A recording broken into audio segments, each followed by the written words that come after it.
Welcome to Dollars and Cents. Our podcast is designed to provide listeners with financial advice in a language you can understand. Created and hosted by Marc Freedman, President and CEO at Freedman Financial, he discusses timely topics that help individuals and families make smart financial decisions. Count on lots of energy, candid discussion, and a few laughs. And now, here's your host of Dollars and Cents, Marc Freedman of Freedman Financial. Welcome back to another edition of Dollars and Cents with Freedman Financial. My name is Marc Freedman. And I'm Marion Gilman. And we're here to provide you with some financial advice in a language you can understand. We're getting really polished at this, Mark. We're trying. You know, it's not radio anymore. Our faces are on the screen. Which is kind of scary, but it really you is. know, you guys have to suffer along with us. That's right. So now you have to see us and hear us. But if you're driving in your car, you can, of course, listen to us on your podcast. We don't have to see our faces. You just hear us. Yes. Absolutely. So each week we try to bring you some, like we said, financial advice in a language you can understand. It comes from stories, lessons, and things that we hear in the office, right? And things that we talk about every day with our clients. You know, it's always interesting to me that many people think that financial advisors primarily talk about how best to invest the money. Yeah, and that's really not what we do here. We do invest money, don't get me wrong. Lots of it. Absolutely. And we pay very close attention to what we invest that money in.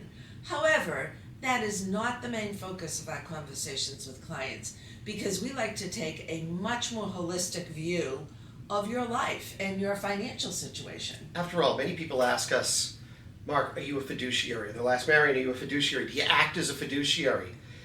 And of course we answer yes. Because we are. Because we are, right? We're certified financial planners. Exactly. We are a fiduciary, but I always find it interesting that people will ask the question, we say yes, and then they move on. And I'm never sure whether they know what a fiduciary actually is. I'm not sure myself. I mean, we have our interpretation of what a fiduciary is. That's correct. But everybody has different perspectives. Right. And we have best practices in the office as well. So we take those very seriously because we want to be sure that our focus is always on the most important thing, which is our client's goals, whatever goals and objectives they might have. Right. And that's different for everybody. Right, but the term fiduciary oftentimes is translated to mean to place the interest of a client first. What does that mean? Exactly, what does that mean? And when you think about placing the interest of a client first, is it doing what you tell us to do? Am I placing your interest first? If you say, Mark, I want to do this? Well, you know, it's kind of interesting because I recall a time back years ago during the financial crisis, back in 08 and 09, and I was listening to a couple who had come in to see us. I don't know if you remember this. They were making $70,000 a year, and they were told by the bank that they would qualify for a $400,000 mortgage. And I'm thinking to myself, how could the bank approve a $400,000 mortgage? And how could the attorney at closing, who is a fiduciary, in good conscience allow them to sign those documents? I remember this, yes. And I remember talking to the attorney and I said, how could you do this? You know that if they lose their job, which they ended up doing 2 months later, they could never afford this mortgage. They have to lose money on the house. How can you in good conscience do this? And he said to me, Mark, I was a fiduciary for the bank, right? Not for the buyers. So you have to be sure not only is somebody acting as a fiduciary, but they're acting as a fiduciary for you, not for someone else. So when we talk about being a fiduciary, our perspective is we need to place your interests first. Well, Mary, maybe you can explain to everybody, what does it mean when we say placing your interests first? Yeah, so when we say placing your interests first, we want to be sure that we understand your entire financial situation because we feel that we can't do a good job for you, nor can we place your interests first if we don't know what your entire financial situation is and what your goals are for those finances that you currently have. I mean, we need to know that. Some clients want to spend every cent during their retirement years. Others want to leave large inheritances to children. I mean, we need to know that. We can't invest your money or actually do a good job for you unless we understand everything. I often find it interesting when, I do a lot of speaking and I Yes. talk to a lot of advisors. and I'll ask these 200, 300, 400 advisors that are sitting in the room in front of me, how many of you have a comprehensive net worth statement for each of your clients that you serve? And let's say there's 400 people in the room, maybe 40 hands will go up. That's a lot, probably. Yeah, it could be a lot, but 90+% of financial advisors only know a part of your financial story. Though they tell you that they're placing your interests first, though they might say, we want to help you achieve your financial goals. Yeah, and we don't have to manage all the money. That's not the goal necessarily. And particularly 401k plans, you might have other You'll have insurance policies, another house somewhere. That's exactly right. We can't manage that. However, we want to know about that. We want to know if you have a mortgage. We want to know if you have credit card debt, whatever it might be. We can't do a good job for you if we don't know what's existing. Absolutely. And it's not just about what you tell us at our office, right, is what you show us. Because I can't tell you how many times we've met with somebody that has said, oh, I got $100,000 in this account in my name. And we look at the account, first of all, it's not $100,000 anymore, nor is it just in their name. It might be in the name with their brother or their wife or a business partner or whatever. We need to see the documents, because if you want us to truly place your interest first, to be that fiduciary, we need to have the facts in front of us. And people forget as well. I mean, they might forget about a small bank account or a small IRA, or actually sometimes a large one as well. They forget it even exists, and they forget to tell us about it. And then when they dig up their documents, all of a sudden we find something else. And that's always a nice surprise. Yeah, well, one of the big surprises that I think surprises clients is when we ask them to take a guess of how much money they spend on a month-to-month basis. Right. And it's very rare for any client to actually know what that number is. And generally, when we ask them, they're off by usually 40% or so. Yeah, and I think that has to do with the fact that what your natural tendency is to think about, well, what do I spend money on every month? And you look at some of your existing bills, but you forget about the car insurance that comes once a year, or the taxes for the property that come once a year, or 4 times a year, or whatever it might be. You forget about any of that extraneous stuff. You look at, oh, well, I spend this much on food, this much on restaurants, this much on my mortgage, and then you forget everything else. I love it when we ask someone, tell me about the debts you have. Yeah. And they neglect to mention that they have a mortgage, because they don't necessarily think of that as debt. Credit cards are debt, student loans are debt, personal loans are debt. A mortgage isn't. Right. Good or bad, it's still debt. a debt. Right. Absolutely. Right. And mortgages probably would be considered good debt, because most people can't buy a house without a mortgage. On the other hand, credit card debt, probably not your best option. Absolutely. But in any event, it's all debt. Yeah, so some of the things that we look at as we try to provide advice to our clients is we do a lot of reading. Yes. And one of the authors that we love to follow is a gentleman by the name of Morgan Housel.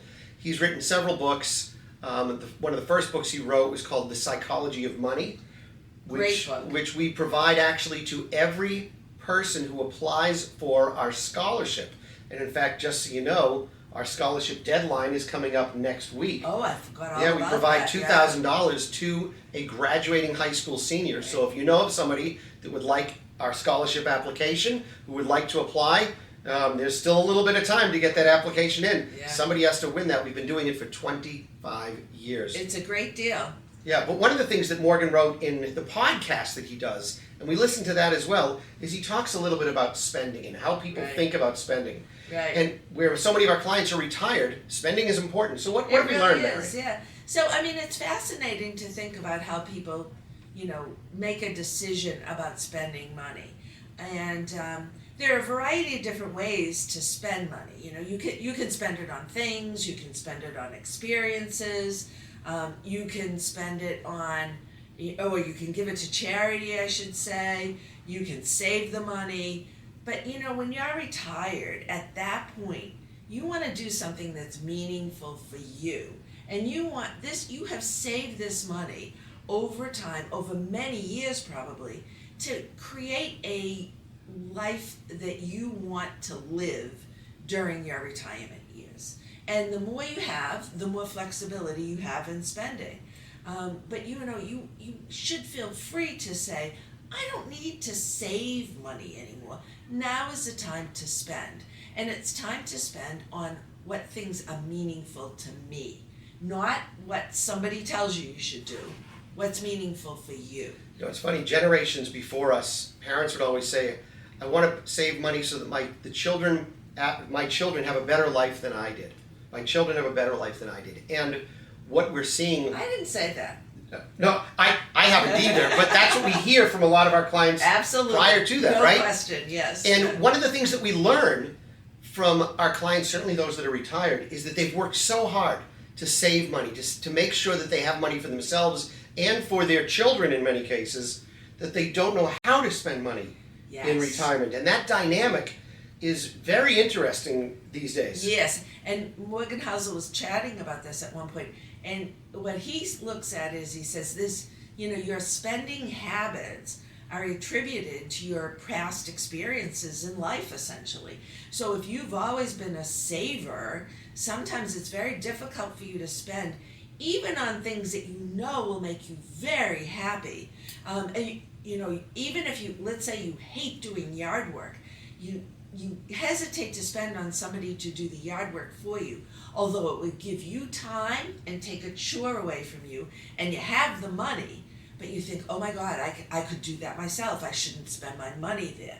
And that's not the case at all for many people. Yeah, many of the clients that we see have what is called positive cash flow. There's more money coming in than there is going out. And as a result, you could actually spend more money. It's not something that you're used to. That's right. That's right. Because when you're retired, remember, no one's taking money out for your 401k. You're not paying FICA. You're not paying for insurance. Certainly through a tax withholding on your pay stub. You're not paying for life insurance or disability insurance or UNICEF or any of these other saving strategies that you might have done. Right. The only thing that you're paying for realistically is federal and state tax if it applies to you. That's right. And the rest of the money, again, what did you save it for? You saved it to create the lifestyle you want in retirement. And you really have to keep that in mind and say, I no longer need to save this. I have this pool of money. And I think what's very helpful, what we do for clients, is we show them what those projections of cash flow look like over time. If they spend a certain amount of this money that they've built up each and every year. And it helps them feel more comfortable that even if I spend that money, I'm still going to have money left in my old age or older age to take care of me, to take care of myself, and I don't have to be dependent on my children. Yeah, and when you're working with an advisor for numbers of years, 5, 10, 15, 20, 30, 40 years, you can see as we track and plot your progress to see that you're continuously spending money. And you know what? It's not necessarily going down. It's modulating a little bit, which is okay. That's what we wanted it to do. Yeah. You don't see this number where you're running out of money. You can, in fact, many cases, you're growing money. Account values are going up, and you think to yourself, do I want to send that much money plus the value of my house to my kids when I die? Perhaps there's a way for us to spend a little bit more money today, whether it's for us, for our family, for others, so as you can, if you will, the term is, so you can give with warm hands rather than cold ones. And that is extremely important. It's also very important, and I think most children would agree, that it's much more important to create experiences that you can do with the children now and create these life experiences while you're alive. And you might pay for family trips or family vacations, and that just creates these memories that are fabulous. What could be better, way to spend your money, really? Yeah, so as you're watching this video podcast or audio podcast, I want you to think about the relationship that you have with your financial advisor, if you have one. Are you having these kinds of conversations? Does it focus more on the investment strategies that you have in place or the bigger pictures, the stuff that truly places your interest first? Right. And if now's the time for you to get serious about your financial planning and investment management needs, I hope you'll give us a call. Our phone number is 978-531-8108. That's 978-531-8108. Or you can visit us on that thing called the internet. Our website is freedmanfinancial.com. That's Freedman. 2 E's in a day. Financial.com. That's going to do it for us today. We will be back again next week with more financial advice in a language you can understand. Have a great day, everybody. Bye-bye. Have a great week. Bye-bye. During today's Dollars and Cents episode with Freedman Financial, your host may have discussed specific financial planning and investment ideas that are for general information only and not intended to provide specific advice or recommendations. Please remember that investing involves risk and may include loss of principal. Although the money market fund seeks to preserve the value of your investment at $1 per share, it is possible to lose money by investing in the fund. Always consult a certified financial planner professional, qualified attorney, or tax advisor prior to investing to determine what is appropriate for you. Securities and advisory services offered through LPL Financial, a registered investment advisor, member FINRA SIPC.